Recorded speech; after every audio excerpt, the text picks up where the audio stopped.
మీ ఎలాంటి వ్యాపార ప్రకటనలకైనా వెంటనే మా ఛానల్ సంప్రదించండి. అందరికి నమస్కారం. నేను శిరీష. ఈరోజు మనతో పాటు ఉన్నారు ప్రముఖ తంత్ర జ్యోతిష్యులు, జ్యోతిష్య రత్న, జ్యోతిష్య సామ్రాట్ చింతా రుక్మేందర్ రావు గారు. గురుగారితో మాట్లాడదాం. గురుగారు నమస్కారం. మాతృదేవోభవ, పితృదేవోభవ, ఆచార్య దేవోభవ. ఓం నమో మాందేశ్వరాయ నమః. గురుగారు చూస్తుండగానే 2025 సంవత్సరం అయిపోయింది. సో 2026 ఆంగ్ల నూతన సంవత్సరానికి మనం వచ్చేస్తాం. సో ముఖ్యంగా ప్రతి ఒక్కరికి ఉండేదే ఈ సంవత్సరం మనకి ఎలా ఉండబోతుంది, ఏం జాగ్రత్తలు తీసుకోవాలని. సో ముఖ్యంగా మీనరాశి వారికి ఎలా ఉండబోతుంది అంటారు, ఎలాంటి జాగ్రత్తలు తీసుకోవాలంటారు, ఏ దైవాన్ని పూజించమంటారు? 2026 సంవత్సరం ఆంగ్ల సంవత్సరము జనవరి నుంచి డిసెంబర్ వరకు మీనరాశి వాళ్ళకి ఎలా ఉంటుంది అని చెప్పుకోబోయే ముందు ఈ రాశి యొక్క ప్రత్యేకమైనటువంటి కొన్ని విషయాలు చెప్పుకున్న తర్వాత సంవత్సర ఫలితాల్లోకి వెళ్దాము. మీనము అంటే చేప. చేప నెలలో ఉంటుంది. చేపకు నెలలోని బలము. అదేవిధంగా ఈ మీనరాశి కాలపురుషుడికి చివరి రాశి. జ్యోతిశాస్త్రంలో చివరి రాశి ఇదే. అంటే కాలపురుషుడికి పాదాలు, చెప్పులు వేసుకుంటాం కదా పాదాలు, అది ఈ రాశి మన పాదాలను సూచిస్తుంది. మేషం తలను సూచిస్తుంది, మీనం పాదాలను సూచిస్తుంది. ఈ కాలపురుష స్వభావం ఒక్కొక్క రాశికి చెప్తున్నప్పుడు ఒక్కొక్క అవయవం పార్ట్ బై పార్ట్ మనం చెప్పుకుంటూ వచ్చాం. ఇది పాదాలను సూచిస్తుంది. చివరి మజిలిని అంటే శ్మశానాన్ని సూచిస్తుంది. చివరిది కదా, చివరి మనిషి జీవితం అంతమేది ఎక్కడ పోతుంది, శ్మశానానికి వెళ్ళాల్సింది ఎవరైనా సరే. ఆ సముద్రం నీళ్ళను సూచిస్తుంది. మనం చనిపోయిన తర్వాత అస్థికలు ఎక్కడ నీళ్ళ మీద కలుపుతారు, సముద్ర స్నానం చేస్తారు. నదీ స్నానం చేసినా కానీ నది సముద్రంలో కలుస్తుంది. ఒక సముద్రంలో సాయంత్రము సూర్యాస్తమయ సమయంలో ఒక పడవ వెళ్తా ఉంటే ఎలా ఉంటుంది, వైరాగ్యం కూడా చూసానికి. చివరి మజిలీ వెళ్ళిపోతున్నా నేను. ఆ పాట కూడా పడారు, పడవ వెళ్ళిపోతుందిరా అంటా ఉంటే మనకు ఎక్కడో ట్రాన్స్లోకి లాక్కి వెళ్ళిపోతుంది ఆ పాట. ఆ షిప్పు మీనరాశి, చేపలు మీనరాశి. ఇది వెరికోస్ వెయిన్స్, నరాలు ఇదైపోతే చుట్టుకునేస్తాయి చూడండి. అటువంటి సమస్యలు వచ్చేదానికి కారణమవుతుంది. నరాల సమస్య వెరికోస్ వెయిన్స్ అంటారు కదా, నరాలు చుట్టూ చుట్టుకునేస్తాయి కదా, అటువంటివి. కాళ్ళు తగిలిన కాళ్ళు తగలడము, కాళ్ళు కట్ చేసి తీసేస్తారు షుగర్తో. కాళ్ళు లేకుండా పోలియో ఉంటుంది. బెల్ట్ చెప్పులు వేసుకుని ఏదో కట్టుకొని పోతూ ఉంటారు. ఇటువంటి సమస్యలంతా, కాళ్ళకు సమస్యలంతా కూడా ఈ మీనరాశి సూచిస్తుంది. అదే సముద్ర నేవీలో పనిచేసేవాళ్ళు, సముద్రం చేపలు వేటాడేవాళ్ళు, సముద్ర తీరాల్లో నివాసాలు ఉండేవాళ్ళు, సముద్ర ఉత్పత్తులతో వ్యాపారాలు చేసేవాళ్ళు, export and import cargo ships ద్వారా చేసేవాళ్ళు, సముద్ర సంబంధమైన వృత్తులు వ్యాపారాలు చేసేవాళ్ళంతా మీనరాశి అనుకూలంగా ఉన్న వాళ్ళే. సముద్రం అంటే అపారమైన ప్రపంచం. సముద్ర సంపదను ఎవరు వెలకట్లేరు. చాలా లోతైనది, చాలా మర్మమైనది. అందుకే నేను ఇంతకుముందు ఒక రాశిలో సముద్రం కన్నా లోతైందంటే తల్లి గర్భము అని చెప్పాను. తల్లి గర్భము అనేది మీనరాశికి 5వ స్థానం, సంతాన స్థానమే. కర్కాటక రాశి, అక్కడే తల్లి యొక్క గర్భశయం ఉంటుంది. అక్కడ గురువు యాక్టివ్ అవుతాడని చెప్పింది కరెక్ట్గా. అందుకే అది లోతైందని తెలియజేయడం జరిగింది. ఇంకా మీనరాశి సముద్ర శక్తిని ఎవరు ఎదుర్కోలేరు. సముద్రం లేకపోతే వర్షాలు లేవు, సముద్రం తిండి తిప్పలు లేవు. అక్కడ సుడిగుండాలు పుట్టి వర్షాలు వస్తే తప్పితే ఇక్కడ మనకు భూగర్భ జలాలు పెరగవు. సముద్రం వేసవి కాలం వస్తే విపరీతంగా మన ఆక్సిజన్ మొత్తం లాగేస్తుంది. మన యొక్క ప్రాణవాయువు అంతా ఎక్కువ లాక్కుంటుంది. అందుకు మనకు ఎండ ఎక్కువ వేసి మనకు ఊపిరాడకుండా పోతుంది. మళ్ళీ లాక్కొని మళ్ళీ మనకు వర్షాలు, మళ్ళీ వానాకాలం ఇస్తుంది. అంటే సముద్రం మనకు అంటే ఈ సముద్రంలో అంటే ఏం లేదు. పాల సముద్రంలో అమృతం దొరికింది అక్కడే. మహావిష్ణువు అక్కడే పడుకుంటాడు. ఆ సముద్రం నుంచి మనకు అద్భుతమైనవన్నీ బయట వచ్చాయి. లక్ష్మీదేవి అక్కడి నుంచి వచ్చింది, అప్సరసులు అక్కడే వచ్చారు, చంద్రుడు అక్కడి నుంచి వచ్చాడు, కామధేనువు, కల్పవృక్షము, ఐరావతము, కౌస్తుభమని, ఇట్లా పాల సముద్రం నుంచి ఎన్నో, ఉచ్చైస్రవము, ఇట్లా 14 రకాల అద్భుతాలు వచ్చాయి. అద్భుతాల నిలయం సముద్రం. సముద్రంలో స్నానం చేస్తే మన కర్మ సముద్రంలో పడింది, మళ్ళీ ఎవరు వెనక్కి వస్తుంది అది. కాబట్టి సముద్ర స్నానం చాలా గొప్పది.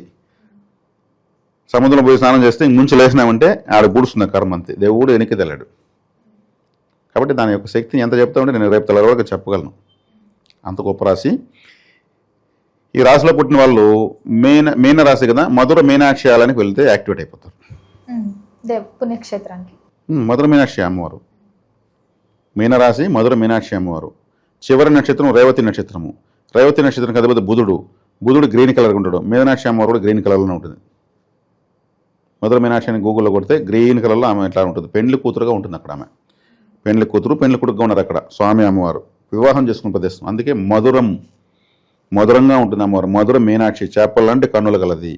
సుందరేశ్వరుడు, శివుడు అందంగా ఉంటాడు, సుందరంగా ఉంటాడు. కాబట్టి మీనాక్షి సుందరేశ్వరానికి వెళ్ళి వస్తే మంచిది. వీళ్ళు యాక్టివేట్ అయిపోతారు. సముద్ర తీరాలకు ఈ రాశి బలహీనంగా ఉన్న వాళ్ళు వెళ్ళకూడదు, బలంగా ఉన్న వాళ్ళు ఎక్కువ వెళ్ళచ్చు. అంటే నీటి ఉన్న ప్రాంతాలకు వెళ్ళకూడదు. ఇది ఈ రాశి యొక్క ప్రత్యేకతలు. ఇలా చెప్తే చాలా ఉంటుంది. ఒక రాశి గురించి చెప్తే సృష్టి కారకత్వం ఎంతైనా చెప్పచ్చు. మహావిజ్ఞానం జ్యోతిశాస్త్రం అంటే ఈ రాశికి ఈ సంవత్సరం 2020 సంవత్సరం శనేశ్వరుడు జన్మంలో ఉన్నాడు, అది మంచిది కాదు. వ్యయంలో రాహు ఉన్నాడు, అది మంచిదే. వ్యయంలో రాహు, నష్టంలో రాహు ఉంటే మంచిది. అంటే రాహు అంటే వ్యయస్థానంలో ఉన్నప్పుడు, వ్యయస్థానం అంటే బెడ్రూమ్ అని చెప్పాను ఇంతకుముందు ఒక రాశిలో. బెడ్రూము స్త్రీ శయ్య సౌఖ్యము అయన శయన భోగస్థానము అంటారు. అంటే మనం ఇంకా బాగా డెప్త్లో చెప్పాలంటే కామవాంఛను తీర్చుకున్నటువంటి స్థానం అని కూడా చెప్తారు. అక్కడ రాహు ఉన్నాడు. రాహువుకి వ్యామోహం ఎక్కువ అని చెప్పాను, ఆయన అక్కడే ఉన్నాడు. కాబట్టి ఆయన ఏం చేస్తాడు, తత్సంబంధమైన కారకత్వాలకు పైన ఎక్కువగా లాగేస్తాడు. ఇప్పుడు అక్కడ కేతు ఉన్నాడు అనుకో, నేను ఏదైనా ఒక మంత్ర సాధన చేయాలి, పుణ్యక్షేత్రాలు తిరగాలి, తీర్థయాత్రలు చేయాలి. తీర్థం అంటే జలము, అంటే నదీ పరివాహక ప్రాంతాల్లో ఉన్న పుణ్యక్షేత్రాలు తిరగాలి, ఇట్లా అంటుంటాడు. రాహు ఉన్నప్పుడు ఏం చేస్తాడు, అదంతా ఊరికే సోది, జమ్మని మందు తాగాలి, ఇది తినాలి, ఇది తిని అది తాగి ఎంజాయ్ చేయాలి, ఇట్లా అంటాడు. భోగలాల సత్వం పెంచేస్తాడు.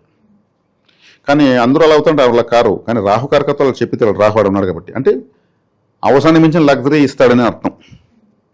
రాహు అక్కడ వచ్చేకాడికి మళ్ళీ ఇంకొక 5 గ్రహాలు 6 గ్రహాలు కలుస్తున్నాయి మధ్యకాలంలో. అది కాలసర్ప దోషం కిందకు వస్తుంది, కన్ఫ్యూజన్స్ పెడతాయి, నష్టపోవడానికి అవకాశం ఉంటుంది. ఏలినాటి శని ఉంది, చాలా కేర్ఫుల్గా ఉండాలి. ఇప్పుడు వాడు పడిన పాటు పడ్డాడు 6 నెలలు, ఇప్పుడు కంటి కనిపి ఏడబోహని అంటారు. అంటే విపరీతమైనటువంటి లగ్జరీ, తలపోకురు అంతా చూపించాడు, జల్సా చేశాడు, అప్పులు చేసి జల్సా చేశాడు. అంటే ఈ రాహు చేస్తాడు. మళ్ళీ మళ్ళీ చూసుకుందాము, డబ్బు అప్పు చేసినామా, తిన్నామా, తాగినామా, పండగ చేసినామా, ఎన్ని రోజులు చేస్తాడు, ఎంతమంది ఇస్తారు, మళ్ళీ ఇవ్వరు, వాళ్ళకి ఇవ్వలేడు. వీనికి ప్లానింగ్ ఉండదు, ఎలా ఇవ్వాలో ప్లానింగ్ ఉండదు, తీసుకుందని ఖర్చు పెడేసి మళ్ళీ ఎక్కడ వెళ్ళిపోతాడు. 12 వస్తున్నాడు, దూర ప్రాంతాన్ని తెలియజేస్తుంది. సముద్రం దూర ప్రాంతమే కదా, ఇది వెళ్ళిపోతాడు. అప్పులు చేసి వెళ్ళిపోయేంత ఇట్లా ఉంటుంది. కాబట్టి ఈ సమయంలో జాగ్రత్తగా ఉండాలి. మోసకార గ్రహం వెనకనే ఉంది, 12వ స్థానంలో కుంభంలో ఉంది. కష్టపెట్టే గ్రహం జన్మలో ఉంది. శనేశ్వరుడు అంటే కష్టపెడతాడు, ట్రైనింగ్ ఇస్తాడు. కాబట్టి కేర్ఫుల్గా ఉండాలంటున్నా. కాబట్టి రాహుబలమే ఎక్కువ కలియుగంలో. కాబట్టి కాలసర్ప దోష ప్రభావం ఎక్కువ ఉంది. గరుడారాధన చేయాలి. మధుర మీనాక్షాలకు వెళ్ళి రావచ్చు, లేదా సముద్ర తీర ప్రాంతాల్లో ఉన్నటువంటి పుణ్యక్షేత్రాలకు వెళ్ళి రావచ్చు. కన్యాకుమారి, రామేశ్వరం, తిరుచెందూర్, తర్వాత ఎత్తుకుంటే తిరువనంతపురం, అనంత పద్మనాభ స్వామి, ఇలాంతా సముద్ర తీరాల్లో ఉన్నటువంటి శక్తివంతమైన పుణ్యక్షేత్రాలు.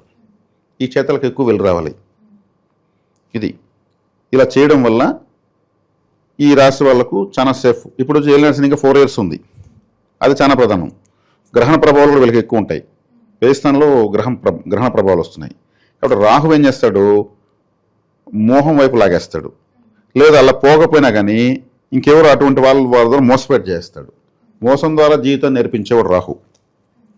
ఒకటి వీళ్ళనే మోసం చేయాలి, నేను చేయను క్రమశిక్షణ అంటే ఇంకెవరైనా మోసం చేస్తారు. వీళ్ళని చేయాలి, ఇంకొకరికన్నా మోసపోవాలి. అది రాహు. సో గురుగారు, ముఖ్యంగా మరి ఈ 2025 నూతన సంవత్సరంలో విద్యార్థులకు ఎలా ఉండబోతుంది అంటారు? విద్యార్థులకు జన్మంలో శని ఉన్నాడు. జన్మము అంటే ఏమి, మనకు ఎవరు జన్మించారు, తల్లి సమానంలో అరిష్టం, కష్టము నష్టము. మరి పెద్దవాళ్ళు అయితే స్వర్గస్థులు అవుతారు. ఇది శ్మశానం కూడా చెప్పాను కాబట్టి ఈ రాశి సహజ కాలపురుషత్వంలో. అదేవిధంగా మాతృ సమానులకు పాదాలకు సంబంధించినటువంటి సమస్యలు ఉంటాయి. ఈ రాశిలో ఉన్న వాళ్ళు ఎవరైనా సరే తల్లి సమానులకు ఆయింట్మెంట్స్, మోకాళ్ళకు నొప్పులు తగ్గడానికి ఆయింట్మెంట్స్, ట్యాబ్లెట్స్ ఇట్లాంటి ఇవ్వచ్చు, గిఫ్ట్లుగా ఇవ్వచ్చు. వాళ్ళు చెప్పులు తీసి ఇవ్వచ్చు. ఇట్లాంటి సేవ చేయడం వల్ల శనేశ్వరుడు మంచి మహామాతృభక్తుడైన. ఈ సమయంలో గుర్రం నాడ తెచ్చుకోవచ్చు. అరిగిపోయిన గుర్రం నాడ తెచ్చి సింహద్వారంలో బయట బిగించుకుని దాని కిందకి వెళ్ళి రావచ్చు. శివాలయానికి వెళ్ళే కొద్దికి ఏలినాటి శని పనిచేయదు. శివాలయానికి వెళ్ళే కొద్దికి ఏలినాటి శని పనిచేయదు, బలహీన పడుతూనే ఉంటుంది. ఎక్కువ శివాలయానికి వెళ్ళాలి. చాలా వరకు ఎంత తాకడ తట్టుకోలేని బాధ ఉంటే కూడా శివాలయానికి వెళ్తే తగ్గిపోతూ ఉంటుంది. ఆయన పొట్టు ఒక చెక్కకు ఇలా గోకుతూ ఉంటే వెళ్ళేస్తూ ఉంటుంది, అలా తీస్తూనే ఉంటాడు. మనం పోకపోతే అది పేరుకుంటూ వస్తుంది. అందుకు తెలివిగా శివాలయానికి ఎక్కువ ఎవరు వెళ్తారు. అందున కాలభైరవారాధన ఇంకా విశేష ఫలితం. కాలభైరవుడు అంటే ఎవరు? శనేశ్వరుడు గురువే. భైరవారాధన చేస్తే కాలభైరవ అష్టకం ఒక 11 సార్లు చదువుకోవచ్చు. ఆయన కోసం చదువుతాం, మన కోసం చదువుతాం. ఆయన అనుకరిస్తాడు. వీధి కుక్కలకు ఫుడ్ పెట్టచ్చు. కాలభైరవుడు యాక్టివేట్ అవుతాడు వీధి కుక్కలు ఫుడ్ పెడితే. భైరవుడు వాహనం. ఇంట్లో కుక్కను పెంచితే కుజుడు, వీధిలో కుక్క రాహు. గ్రహాలు మారిపోతాయి. వీధి కుక్కలు ఫుడ్ పెట్టడం కాలభైరవుడు యాక్టివేషన్ అవుతాడు. ఇంట్లో కుక్కను పెంచుకోవడం ఒక విధంగా మైనస్ ప్లస్ 2 ఉన్నాయి. అది పాజిటివ్ అనిమలే, కానీ దాని వెంట్రుకలు ఇల్లంతా రాలుతూ ఉంటాయి. అది కనిపెట్టలేం. ఎముకలు అవి, అదొకటి మైనస్ పాయింట్. మిగతంతా మంచిదే. ఇది కాలభైరవారాధన, శివాలయము, గరుడారాధన. తర్వాత తీసుకుంటే ఇంక వీళ్ళకు ఏం చేయొచ్చు అంటే మధుర మీనాక్షాలని వెళ్ళి రావచ్చు. వెళ్ళి రాలని వల్ల అమ్మవారి ఫోటో పెట్టుకుని ఆరాధించవచ్చు. అదేవిధంగా సముద్ర స్నానాలు చేయొచ్చు. ఈ రాశి సముద్ర తత్వాన్ని చేస్తుంది, సముద్రంలో కర్మ పోతుంది కాబట్టి. అదేవిధంగా ఏదైనా ఆటంకం ఉన్నప్పుడు మనం ఒక సౌందర్యాన్ని త్యాగం చేయాలి. అంటే మనం కేశాలు తీసేయచ్చు. అది విచారంతో చేసే పని. దీన్ని నా కష్టం తిరిగింది కాబట్టి నేను తీసేస్తున్నాను. ఇంకొకరు ఎరా బోర్డు గుండు కొట్టేస్తే గుండ్రోడు అంటే కూడా అది ఎగతాలు చేస్తే కూడా ఆ సౌందర్యాన్ని మనం త్యాగం చేస్తాం. కోరిక తీరితేనే చాలామంది తీస్తూ ఉంటారు. ఈ తీరడానికి ఇలా చేస్తూ రావాలి. ఇవి ఖచ్చితంగా పనిచేస్తాయి. ఇప్పుడు నేను చెప్పిన పరిహారాలు ప్రతి రాశికి కూడా పనిచేస్తాయి.